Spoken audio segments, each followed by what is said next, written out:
5.3. Jadi kita udah sampai ke mengubah yang sketch yang ini.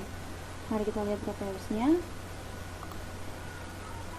Ini untuk tampilan DHT22.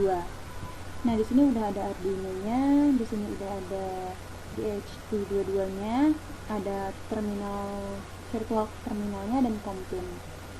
Nah, di sini kabel, kalau di tampilan tadi di sini dia di sini kabel DHT yang pertama itu disambungkan ke 5 volt Arduino, lalu disambungkan yang kedua itu disambungkan ke resistor, terus diparalelkan ke sambungan 1, dan ini dia disambungkan juga ke Arduino nya, dan untuk yang ketiga dia disambungkan ke ground-nya.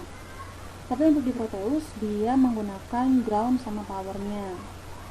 Jadi kami membuat sebagai seperti ini. Untuk yang VDD-nya kita sambungkan ke power untuk mengganti yang 5 volt tadi, dan untuk ground kita tambahkan ground.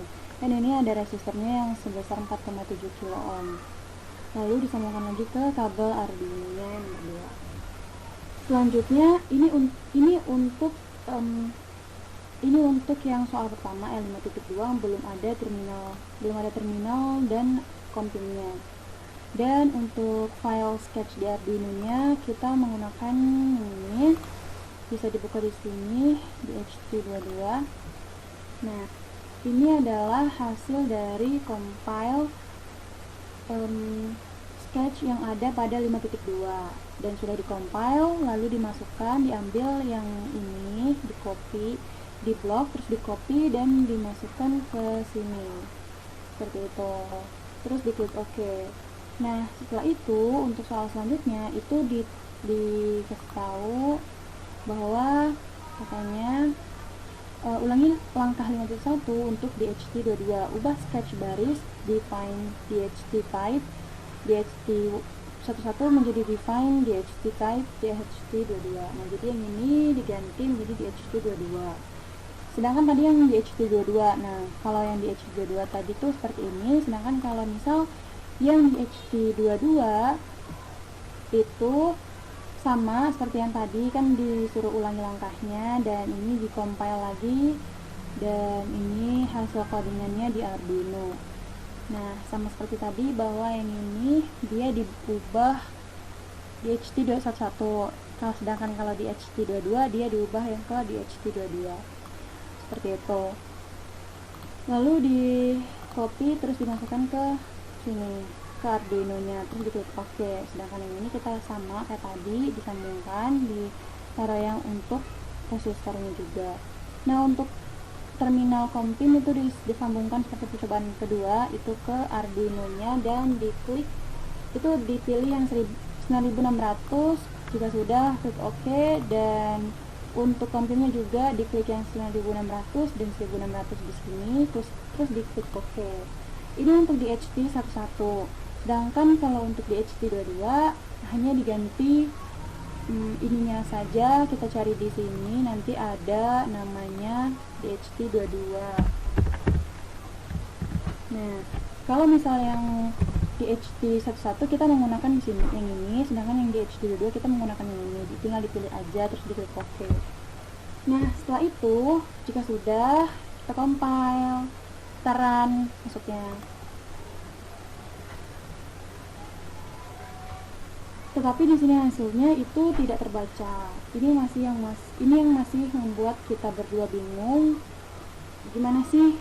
Kenapa bisa tidak terbaca? Sedangkan untuk kabelnya menurut kita udah oke, udah sama, dan codingannya juga sudah dari 5.2, dan itu yang membuat kita bingung. Nah, ini untuk DHT11. Sedangkan untuk DHT22 sama saja.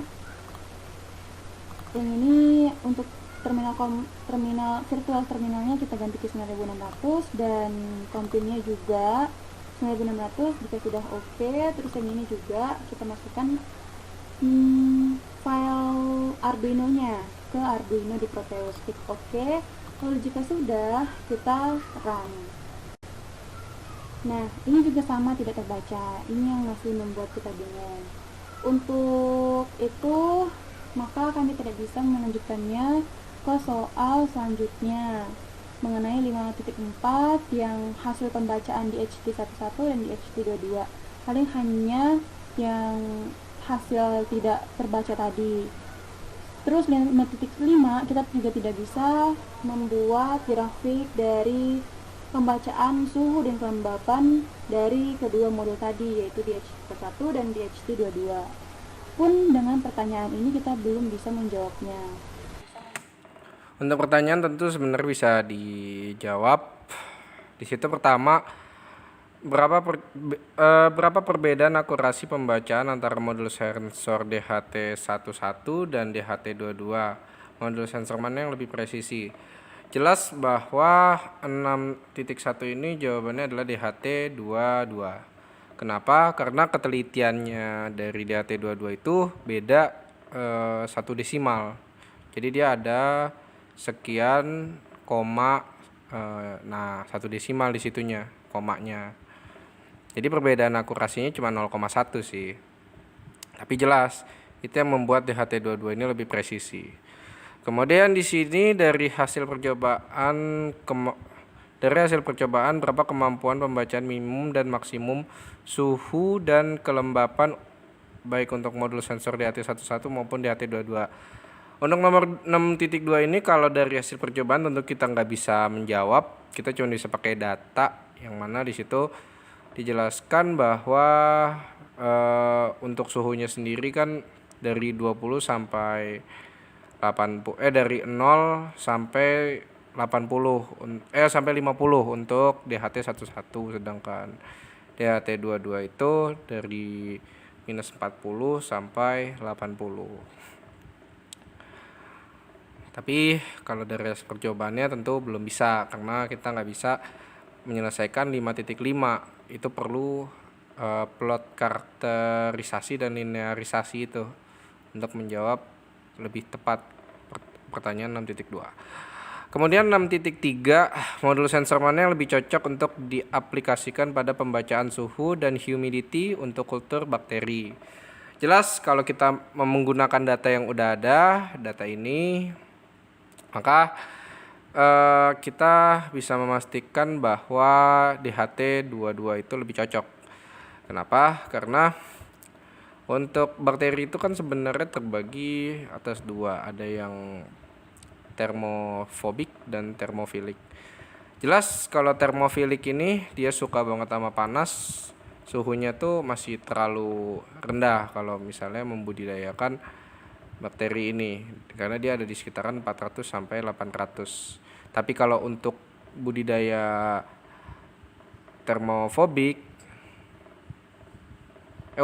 bukan budidaya, iya bener, pengembangbiakan bakteri termofobik, maka ini cocok DHT22 karena suhunya bisa sampai minus. Suhu bakteri itu bisa bertahan di suhu yang dingin, yang beku, yang sampai minus sekian derajat. Dan DHT sendiri itu bisa sampai minus 40 gitu. Makanya DHT22 cocok. Kalau DHT11 mungkin bisa aja, hanya kurang baik karena takutnya suhunya terlalu beku yang untuk cocok untuk bakteri itu, sehingga modulnya mungkin aja rusak gitu. Kemudian kesimpulan dari percobaan 3 ini kita dapat simpulkan bahwa percobaan ini masih gagal, tidak sepenuhnya gagal, tapi masih perlu melakukan perbaikan agar DHT ini bisa berjalan dengan baik gitu, terutama di pembacaan virtual terminalnya. Mungkin itu aja dari kelompok kami, kurang lebihnya mohon maaf dan terima kasih.